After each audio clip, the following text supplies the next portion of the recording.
I refuse to answer what those applications since I was 40, yo. Bro, I refuse to answer that question on the grounds that I may incriminate myself.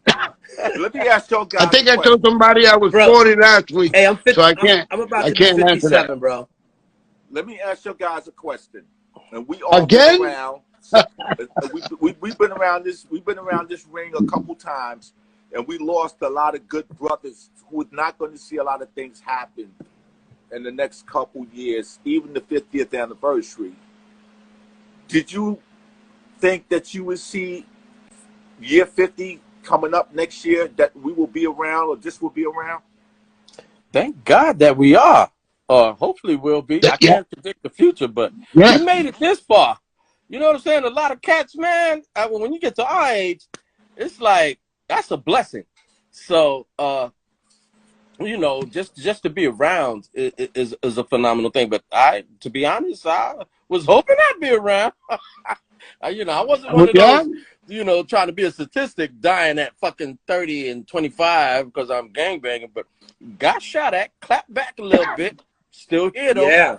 Hey, you know, hey, we're lucky. I mean, yeah, that same shit with me. And you know, the one thing about hip hop that people have to understand is that you can say it's played out, but the moment a shorty sees it, they get hyped and it's born all over again. Yeah. Yes, you know? yes.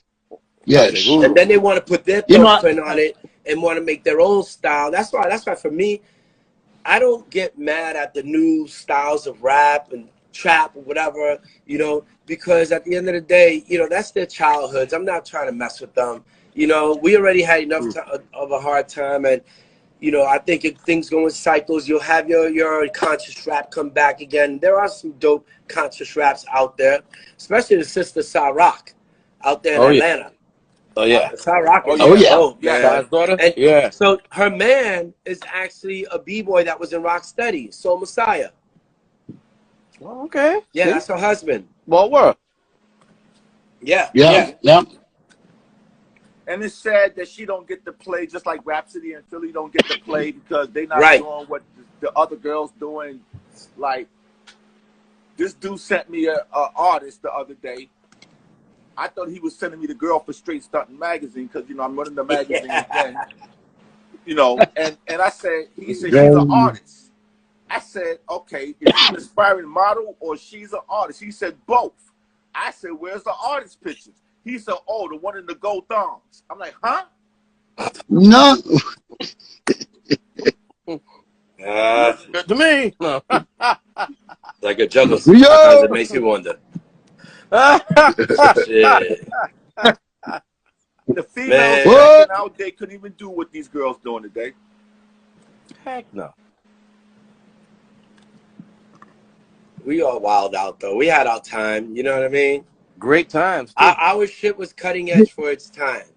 You know what I mean? You know what? Hold on. Think about this. MCs were frowned upon when they said a curse word in their rap back in the days.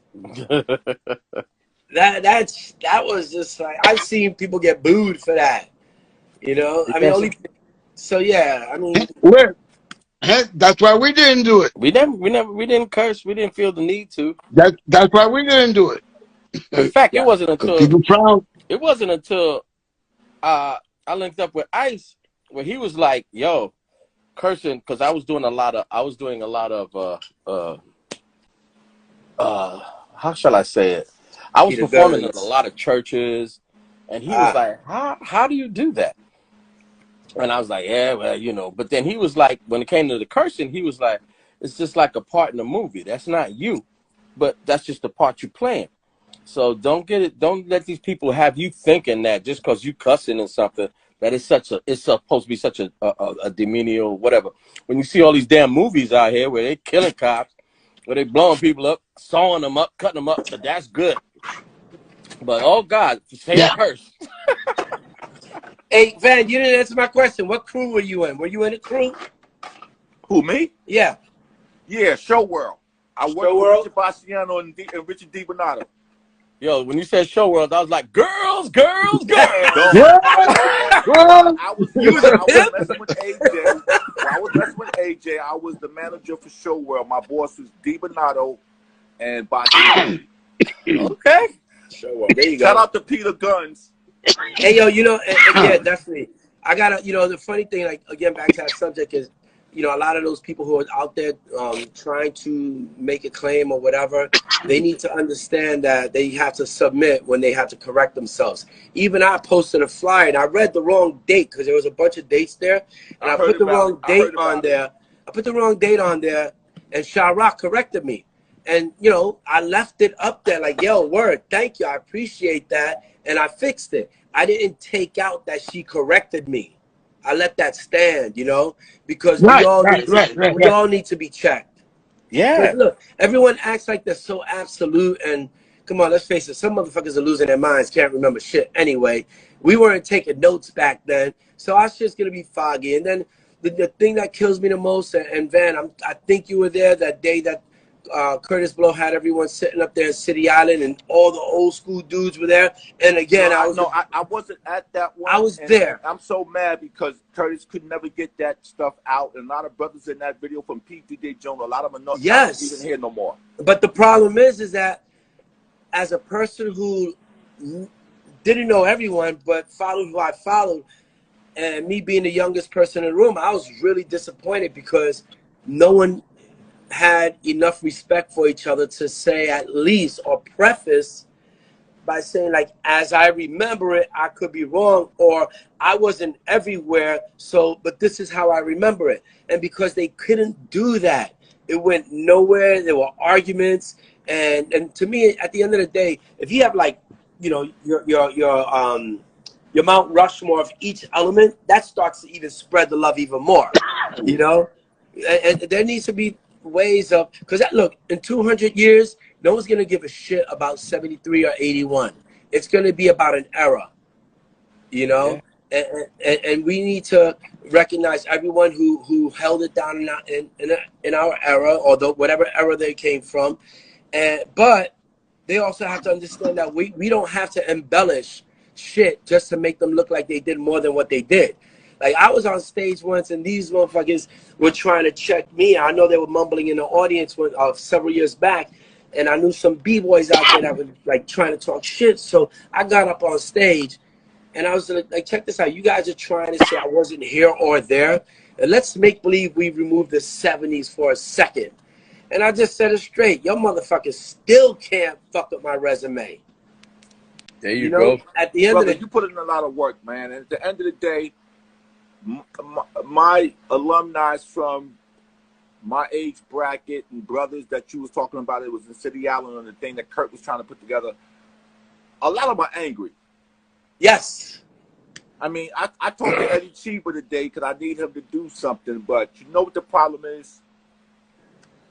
I always try to be the spokesman for our generation because I was never an artist. I always was a fair person and a fair understanding. You know, like if I dealt with one group, and if Rubie had an issue with Kevin with Waterbag, I don't go back to Waterbag. Well, Rubie said this, or if Kev said no, I don't do that. And see, the problem is we didn't miss the boat because you're historically going to be set in stone. You can't have both. Walt Frazier and Earl Monroe earned $350,000 a year back in '75. You got plays in the NBA today that get that in one game. Oh yeah, it is what it is. Yep. Yeah. And it's okay. The thing is, like, because some of them have legit reasons for getting off the bus. Some had to raise families. Some had to, you know, go to school. Some did some biz, but whatever. That's another story. But at the end of the day, life happened, man. And if you have to step away, you stepped away. But don't be mad at us. You know, I had people come up to me who have never read the art interviews that I've been in, and these are old school heads, are like pioneer dudes that before me, and they're, yo, man, you don't talk about us. I'm like, yo, motherfucker, you don't read. Like, I talk, like, you know, a lot of dudes who came before me do not understand how much I value being the shorty in the audience watching them get down. That shit is so important to me. Like I always tell Kaz, like I remember Coldcrush Brothers when it was T-Bone, Teddy Ted, Little Black, Cisco Kid. You know, I remember it before what everybody knows it to be.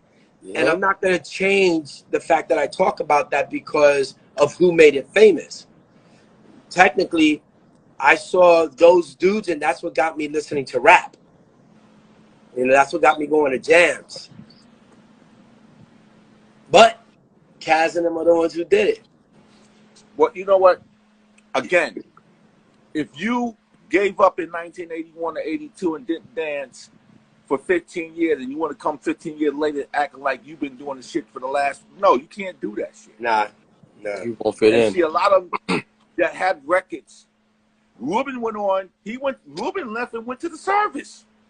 So did I. Whip still worked. I went to the Navy. But the whole point... He left before I did. I went to the streets. You got a lot of walking around right now that ain't had a record since 82 and act like the world's supposed to know who they are. If your record didn't make a raw bass, It Takes Two or Lottie Dottie or Rappers Delight, listen. Yeah. Stop it. Stop it. You got sung like, yo, man, I'm going to the studio to make a record. I'm like, who you making a record for? You don't have... Hey, listen, you know what I like? I like when someone comes and says, and I read the post, I just don't chime in on a bunch of stuff. And they'll say things like, I've been DJing since 1973. They'll say something like that. Right? And then I think of myself, how old was I in 1973? So 15. What were you like in diapers doing this? Like the strollers? I don't understand. You weren't. Hey, you know, I was on the mic. I remember I used to be an MC back in 1974. I said, really? But I'm 8 years older than you. How old were you then? You know. Well, I was 5, but my mom's let me hang out a little bit, you know. Like, what the fuck? You know. I was the one that was breastfeeding at the jam. Well, those are the ones that get, I'll be like, wow. Hey, you know, here's the thing. Hey, it boils down to this. You know, when it comes to us Latinos, we weren't the primary group or in terms of numbers, but enough was done to not be forgotten. Yeah. You know? Pretty much. Yep. Pretty much. I like to shout out Darlene Lewis. She wrote a couple books and it was funny how girls were able to get into Club 371 and some guy to be older we couldn't get in. And I figured it out years later. The older guy was liking the 17 and 18-year-old, but they wouldn't let us 18 and 19-year-old in because they wanted what we could get easier. I'm like, oh, snap, that's the OG game. Yeah, I remember 371 Club. We used to get up in there. They didn't like us in there because we had sneakers and sweats and what. They like us in there. Hey, yo, man, shirts and ties. Listen, I remember one night I went to Pete Jones' spot because the fever was so crowded. I said, I'm going to go to P&P, and I had on shoes and everything, and they looked at me like, nah, man, go back to Disco Fever. This was like 82 or 83. I'm like, yo, come on, man. I'm like 22 years old. What? 23, 24? Yo, they gave us guys a hard time. No matter what you put on. Yeah, you guys are talking that old. You guys are talking that old people talk because I'm not old enough to know all that stuff right now. Let's go to Peace Lounge. I don't know about the 371. He has scribbles in his club. Oh, yeah. You old guys, man.